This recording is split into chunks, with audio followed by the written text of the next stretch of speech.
December 10th, Saturday of the second week in Advent.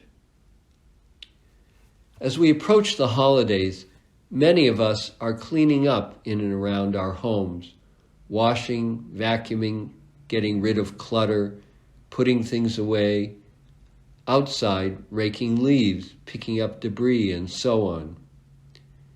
In an article on holiday traditions in the New York Times, one woman told of her annual custom of going through her home and collecting clothing, food, and other items she did not need and giving them to the poor. On the positive side, we are putting up lights, Christmas trees, and other decorations. The idea is to have a home that is clean, warm, bright, and welcoming for this influx of family and other guests, free of anything that could get in the way of our celebration. This season of Advent, and in particular the readings today about Elijah and John the Baptist, invite us to clean out our interior lives and get rid of anything that hinders us from receiving the most important visitor, Jesus Christ, and to let his light shine in our lives. The image associated with Elijah in the first reading is fire, which is mentioned 5 times in that short passage. Fire both burns away trash and provides light to overcome the darkness. I remember when I was growing up, before air pollution became a big issue, we would rake up the leaves, twigs, and other trash in our yard into a big pile and set them on fire. Not only would it get rid of the refuse, but it would create a circle of light and warmth to chase away the drab gray chill of November.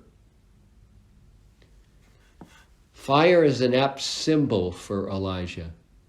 Elijah challenged kings and rulers of the people over their blatant infidelity and injustice, threatening them with God's wrath and backing it up by calling down a devastating drought on the land. His purpose was not destruction, but reconciliation, bringing the nation back to God and restoring its peace and harmony.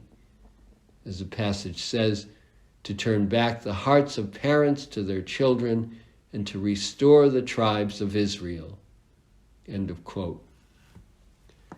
Elijah paid dearly for his faithful service of God, as he was constantly hounded and persecuted by the king and his wife, and suffered great hardships because of it.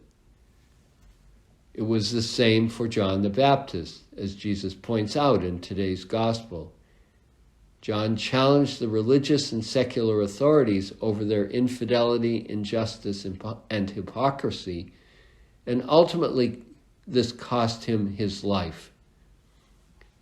It is hard to let go of the privileges of power and wealth and the self-righteousness that protects them, even in the face of God's sovereignty.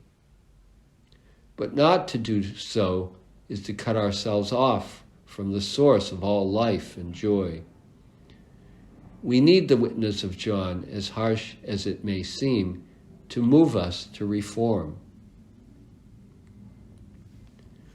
This Advent, as we look to the coming of the Lord, it is a good time to ask what gets in the way of our receiving him with humility and joy, as the shepherds did.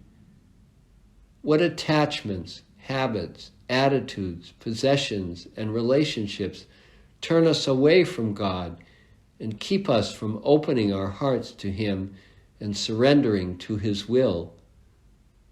What clutter needs to be swept away and disposed of to make room for our divine guest?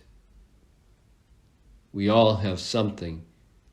If you have trouble recognizing what it is, you might consider the attitude John railed against most passionately, and Jesus after him, namely self-righteousness.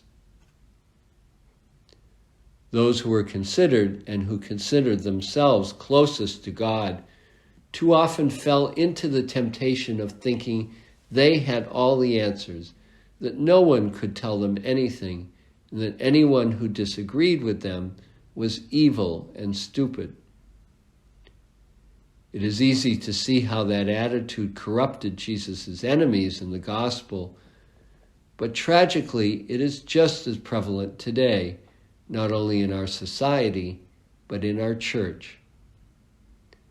Pope Francis lamented this problem in a recent interview with America magazine. In answer to a question about the divisions in the church in the United States, he said this: "Polarization is not Catholic. There is only one people of God. Where there is polarization, a divisive mentality arises which privileges some and leaves others behind. The Catholic always harmonizes differences. The Holy Spirit in the Church does not reduce everything to just one value. Rather, it harmonizes opposing differences. This is the Catholic spirit." To prepare for Christmas, try to clear out the tendency to be judgmental and self-righteous. You never know. Maybe when Christ next appears to you, he will come in the form of that person you look down on because they talk or think or look or live differently from you.